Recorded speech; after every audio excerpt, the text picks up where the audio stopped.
The most expensive thing you can do in life is to be cheap. I remember when I read that quote a few months ago being like, oh my goodness, that is so true. And I'm sitting here now in the midst of packing up our home in preparation for our move back to the Salerno province. And I'm like, yep, that is even more true than when I read that quote a few months ago, because I have realized that some cheap decisions that we made in the past have ended up becoming expensive decisions now in the present. And it's something that I don't think I'm ever going to forget in terms of the philosophy because it's so damn true. Now, when it comes to renting homes here in Italy, if you don't already know, they are often shells. You will find bathroom suites, but a kitchen suite is very rare, as is any other type of furniture. Now, you can find furnished homes with kitchen suites, but they are often at a premium and they often get snapped up very quickly because this is not a usual condition of rental properties here in Italy. Now, I have experienced fully furnished homes before and they have been beautiful, but I also realized that I paid a lot more for them than what I currently do for this apartment here in Palermo. So, everything is kind of relative in that sense. But in terms of this home here in Palermo, it was a shell that we moved into. There wasn't a kitchen suite. We were able to keep some of the existing furniture from the previous owner. But other than that, we had to buy everything from scratch. Now, this is where we made our first cheap decision. We decided to try and save some money initially because we'd spent quite a bit on the move in the first place. And we decided to buy a second-hand kitchen. So the kitchen space that we have is a little bit strange in terms of layout. And as such, it would mean that we'd either have to buy a bespoke kitchen or we'd have to buy it in pieces because you couldn't just buy one standard fit kitchen. It wouldn't work with where all the outlet points are for like the gas and the water, for example. And so we decided to buy a secondhand kitchen from a similar apartment to ours. So we knew that the kitchen suite would fit. And we also bought tables and chairs. And we managed to get all of it, including a fridge as well, for a really good price. However, 2.5 years later, they are all on their last legs. And as a result, we are not able to move with any of this furniture. And to be honest, I wouldn't want to either because the style of this furniture was very much in keeping with this current apartment. It was vintage and it doesn't work with where we're moving to. But that said, even if I wanted to, we couldn't because the quality isn't there anymore. It was already old when we bought it. And now 2.5 years later of use every single day, it's, not ready to sustain any more movement or use in that sense.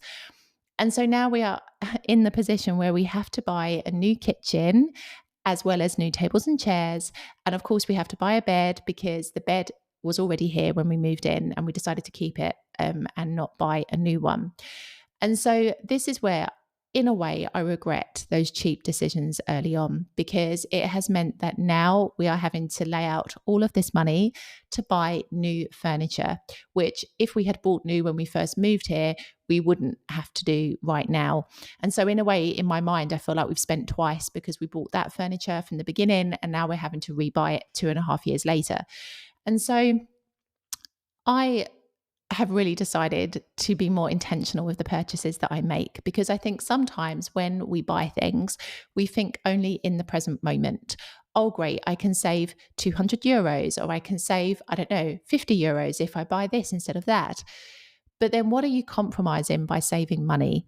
Because, we have to start thinking a bit more long term. If you know that you are buying something that is cheap, but it's not necessarily going to last, a long time, you're better off saving your money if you can't afford the more expensive item right now, or waiting until you are able to buy the better quality item that is going to mean that in 2 or 3 months' time, you're not going to be seeking a replacement or something different. And I think this is it, long-term thinking over short-term thinking.